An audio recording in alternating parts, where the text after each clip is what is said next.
Hola a todos. Hoy también, sobre la situación más reciente en Ucrania, voy a resumir la información pública de manera compacta y usando mapas. Se la presentaré de manera rápida y fácil de entender. Gracias por acompañarme. Si se suscriben al canal y activan las notificaciones, recibirán una notificación cuando se publique un nuevo video. Los videos anteriores también, por favor véanlos también en la lista de reproducción. La situación en Ucrania. Han pasado 1195 días desde que Rusia invadió Kiev. Primero, hablaremos de los asuntos generales.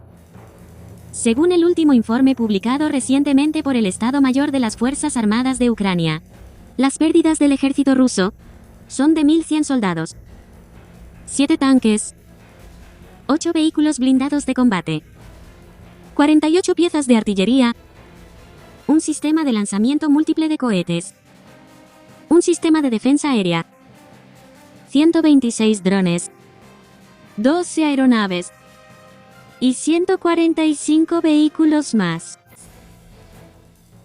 Las pérdidas de aeronaves son las que les informé ayer, y en todo el frente se han reportado 146 combates terrestres, superando las pérdidas del ejército ruso los 990.000 soldados. Esta es la sección de noticias sobre la situación en Ucrania y Rusia, que se ve con frecuencia junto con el mapa de la situación de la guerra. También puedes ver las partes que necesites usando la función de capítulos de YouTube. La primera. Ha pasado un día desde que una gran cantidad de bombarderos estratégicos rusos fueron destruidos, y las repercusiones continúan extendiéndose. En las cuentas de OSINT, están analizando las pérdidas a partir de imágenes satelitales e imágenes de radar de apertura sintética, y la analista de OSINT, Tatari Gami, analizó que los Tu-160 Blackjack, Tu-95 Bear y Tu-22 M3 Backfire de la era soviética ya no se están produciendo, y que antes del ataque solo quedaban entre 70 y 90 aviones operativos. Expresó que perder solo 10 de ellos ya sería grave, resaltando así la magnitud de las pérdidas en esta ocasión. Por otro lado, la gobernadora de la región de Irkutsk anunció que recompensará a los residentes que intentaron detener el ataque lanzando piedras a los drones ucranianos durante este ataque. La gobernadora expresó que valora mucho las acciones de los ciudadanos que intentaron detener los drones y elogió la gran conciencia de los residentes. En segundo lugar, Roman Shelemeta, profesora asociada de la Escuela de Negocios Weatherhead de la Universidad Case Western Reserve en Estados Unidos, señaló que, en cuanto a la operación de telaraña de Ucrania, a Rusia le espera la segunda fase de la operación. Según ella, la primera fase fue dañar más de 40 aeronaves en 4 bases aéreas, y la segunda fase de la operación consiste en hacer públicos los detalles de esta operación. Al revelar que en esta ocasión se ocultaron drones en remolques dentro del territorio ruso, todos los camiones de carga en Rusia se convierten en una amenaza para el ejército ruso y todos los conductores se vuelven sospechosos. Las autoridades deben inspeccionar y vigilar las rutas de transporte nacionales, también monitorear decenas de miles de kilómetros a lo largo de las autopistas y reforzar la seguridad. La logística civil se estanca y las empresas de transporte enfrentan el escrutinio severo de la opinión pública. Esto eleva los costos logísticos en Rusia, sobrecarga la infraestructura y genera fricciones internas. Se señaló que esto equivale a que el propio sistema ruso se ataque a sí mismo. Tercero, el Centro de Análisis Económico Kumakas, cercano a las autoridades rusas, admitió que la economía rusa ha entrado en recesión. Según los materiales de presentación elaborados por Dmitry Belousov, hermano del ministro de Defensa ruso, se analizó que la economía rusa ha pasado de la estancación al ajuste, y probablemente muestra señales de transición hacia una recesión. Esta conclusión se basa en un análisis integral de los datos de cada industria, la inversión, los hogares y los cambios en el comercio. Esto indica que la economía rusa no está experimentando solo ajustes parciales o tropiezos, sino que toda la economía está entrando en recesión. El señor Belousov advirtió que el consumo está estancado y que se observa un declive y estancamiento en todos los segmentos. Las altas tasas de interés, la incertidumbre causada por la guerra y la inestabilidad del rublo están presionando la economía, y especialmente, la actividad de inversión está disminuyendo rápidamente. Como muchas personas ya saben, cuando la inflación y la recesión ocurren al mismo tiempo, se llama estanflación, y ni la política monetaria ni la fiscal son efectivas, por lo que la economía rusa permanecerá estancada durante un largo periodo en el futuro. Ahora, la situación de la guerra en cada región. Les informaré principalmente sobre las áreas donde ha habido cambios en el frente. Si lo ven en una pantalla grande y en pantalla completa, podrán seguir esos cambios junto con la fecha. Además, de varios casos de todo el mundo, usando expresiones optimizadas para YouTube, como Russian y el ejército de Rusia, unas horas después se publicarán pistas de audio en inglés y ucraniano para quienes lo usan como referencia en el extranjero. Noreste, Sumy, Kursk, dirección Yarkiv. Sumy, que el ejército ruso ha fijado como objetivo de su ofensiva de verano. Kursk, Belgorod. Les informaré sobre la situación en el frente de Yarkov. El clima en Sumy, que afecta a las operaciones, está soleado. La temperatura máxima es de 25 grados y la mínima de 12 grados. El pronóstico del clima para hoy también es soleado. En estas áreas, las fuerzas rusas realizaron 19 ataques en la zona de Kursk y 3 en la zona de Yarkov. En la zona de Sumy, en esta área, el ejército ruso inició una ofensiva hacia Sumy, y se cree que su objetivo inmediato es avanzar el frente hacia Oleksiyivka y Yablunivka.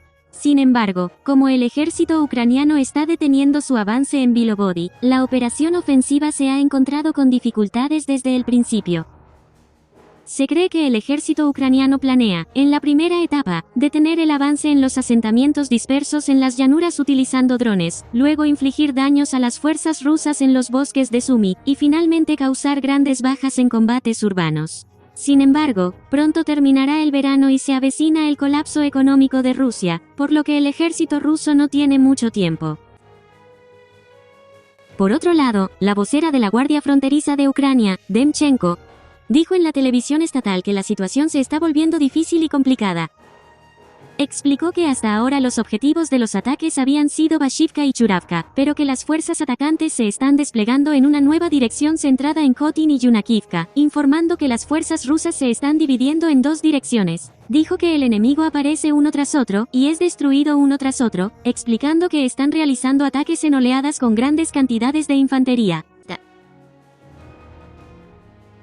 Primero, en Andriivka, en el oeste, según imágenes geolocalizadas, los rusos intentan avanzar con infantería y el ejército ucraniano responde con drones. Lo que están viendo primero es material de la 103ª Brigada de la Guardia Fronteriza de Ucrania, donde observan a un pequeño grupo de rusos caminando en la ubicación que se muestra en el mapa. En el mapa de situación, actualicé que la zona disputada se ha ampliado 2.2 kilómetros hasta este lugar. Segundo. Por otro lado, en el eje de ataque al noreste de Sumy, parece que las fuerzas rusas están teniendo dificultades para romper las defensas en Bilovody, pero aún así está intentando avanzar hacia Yablunivka en varios ejes de ataque. Según imágenes con información de ubicación, las fuerzas rusas han entrado en las posiciones del ejército ucraniano en las afueras al este de Yablunivka, y el ejército ucraniano está respondiendo con drones. Esta es una grabación hecha por el lado ucraniano que muestra a los rusos. En el mapa de la situación, se actualizó mostrando que la zona en disputa se ha expandido 2.4 kilómetros hasta este lugar. Fuera de eso, en las direcciones de Kursk y Yarkiv, los ataques rusos no resultaron en avances, y en la dirección de Belgorod, hoy tampoco hubo reportes de combates terrestres. Región noreste, dirección del Oblast de Lugansk. Región este, dirección de Chasiv Yar. Les informaré sobre la situación en el frente desde Kupiansk hasta la dirección de Chasiv Yar. En estas direcciones, los rusos, en la dirección de Kupiansk 10 veces, en la batalla de Svatove-Kremina 20 veces, alrededor de Siversk 8 veces, y en la dirección de Chasiv Yar 5 veces.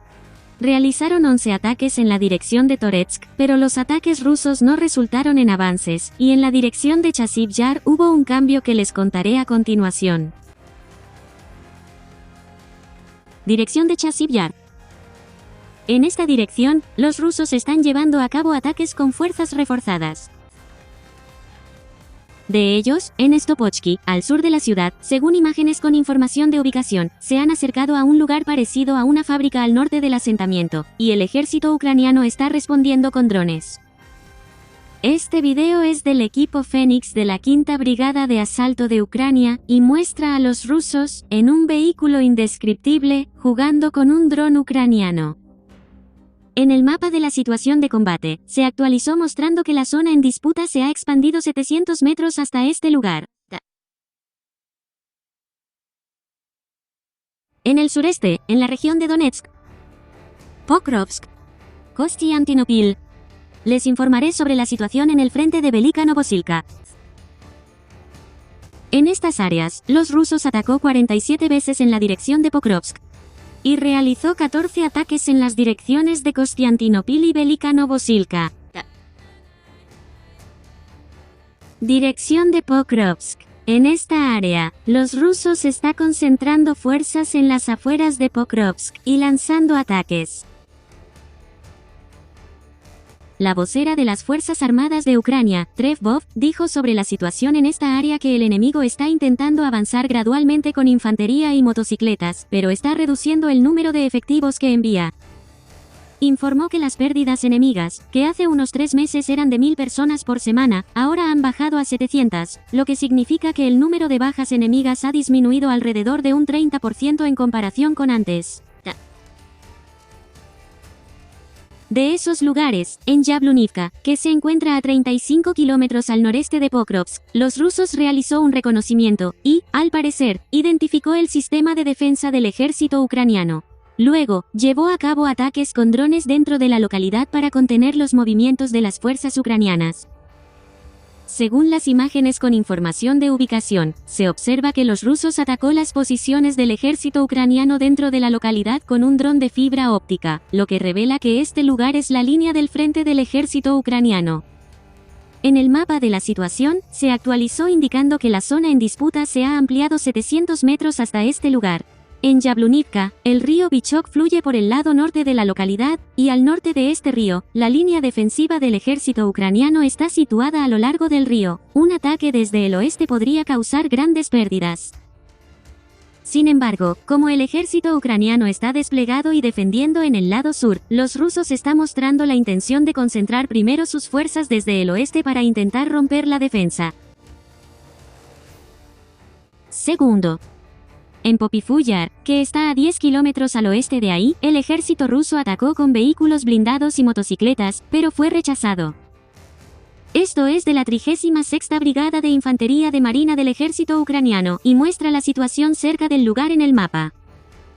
En esta zona, durante la ofensiva de la semana pasada, los rusos avanzaron considerablemente y llegaron hasta la aldea de Popifuyar por un momento, pero después el ejército ucraniano logró expulsar a los rusos de la aldea. En el mapa de situación, se actualizó mostrando que el territorio ocupado se redujo 500 metros hacia la parte trasera de este lugar. Fuera de eso, el ejército ucraniano ha logrado detener los avances de los rusos, y no hubo información que requiriera cambios en el mapa de situación. En la dirección de Velika Novosilka, en esta zona, recientemente ha habido intensos ataques en Novopil, como les he estado informando. Según imágenes con información de ubicación, el ejército ucraniano realizó una operación de contraataque al sur de Novopil, ingresó al sur del asentamiento y estableció posiciones defensivas. Esto se confirmó a partir de las posiciones de artillería del ejército ruso. Les informé que este lugar fue ocupado por los rusos el 31 de mayo, pero ahora actualicé la información, reduciendo esa área en 150 metros y ampliando la zona en disputa. Zona trasera. Hoy también se han reportado incidentes sospechosos dentro del territorio ruso y en las zonas ocupadas. Primero, según el ejército ruso, desde ayer hasta hoy, se han reportado ataques con drones, 34 en Kursk, 4 en Briansk, 14 en Belgorod, y otros en Oriol, Lipetsk, Tambov, entre otros lugares, y afirman haber derribado todos. de esos casos, en la base aérea militar de Borisovlevsk en Voronezh, aunque no hay imágenes ni videos, según canales locales de Telegram, desde la noche del día 2 hasta esta mañana se escucharon explosiones. Según los residentes locales, parece que hubo ataques a una fábrica de reparación de aviones y a la base aérea militar. En cuanto tengamos más información, se las haremos saber. En segundo lugar, en Krasnogorsk, cerca de Moscú, se produjo un incendio en una fábrica que fabrica botas de hule y zapatos de goma. En las imágenes se puede ver cómo se eleva humo negro junto con las llamas. Este lugar está ubicado a solo 10 kilómetros de la residencia presidencial, y se informa que el humo puede verse desde una amplia zona de Moscú. En las redes sociales, se pueden ver varias publicaciones que intentan relacionar el incidente con el presidente Putin. En la región sur de Zaporilla y en la región sur de Jersón, Rusia realizó 2 ataques en estas áreas, pero en ambos casos las fuerzas ucranianas los repelieron y no hubo cambios en el mapa de la situación militar. Además, sobre las negociaciones de alto el fuego que se llevaron a cabo el lunes en Estambul, como se esperaba, los resultados fueron escasos y se informa que solo se llegó a un acuerdo para el intercambio de prisioneros. La experta en diplomacia, Volodymyra Sirko, analizó el trasfondo y dijo que el presidente Putin está acorralado y no puede aceptar un alto el fuego. Ella explicó las razones de esto. Debido a la crisis económica que azota a Rusia, la caída del precio del petróleo y el aumento del número de bajas, cree que eventualmente tendrán que negociar, pero por ahora, detener la guerra no le conviene al presidente Putin. Sí, si hiciera eso, entonces ¿para qué empezó esta guerra? ¿Para qué estamos luchando? ¿Qué se ha logrado? Seguro surgirán muchas dudas entre la élite rusa. Putin no puede responder absolutamente nada. Señaló que ya está acorralado y que no puede avanzar ni retroceder. Además, la señora Karsten, quien fue miembro de la CIA de Estados Unidos y ahora es experta en seguridad, hizo una observación similar y señaló que, a medida que aumenta el número de muertos y heridos, la probabilidad de que tenga el mismo destino que Adolf Hitler está aumentando. Sus allegados están divididos, igual que cuando Hitler fue derrotado en su conquista de Europa. Predijo que está atrapado exactamente en el mismo tipo de atolladero insostenible, y que su futuro será igual. Eso es todo por hoy. Si tienes comentarios sobre el análisis de la situación o las noticias, o información más reciente, por favor compártelo en la sección de comentarios. Por último, este canal tiene un canal secundario. También hay cuentas relacionadas en Twitter, Note, Telegram y Nico Douga. En Telegram, puedes ver videos para usuarios avanzados. En Note, puedes leer gratuitamente la situación diaria de la guerra. Y en Nico Douga, están publicados los videos sobre la situación de la guerra hasta agosto del año pasado. Si ocurre algo, les informaremos a través de estos medios, así que por favor suscríbanse, o sigan al menos uno de estos canales. Los enlaces están en la descripción. Muchas gracias por vernos. ございました。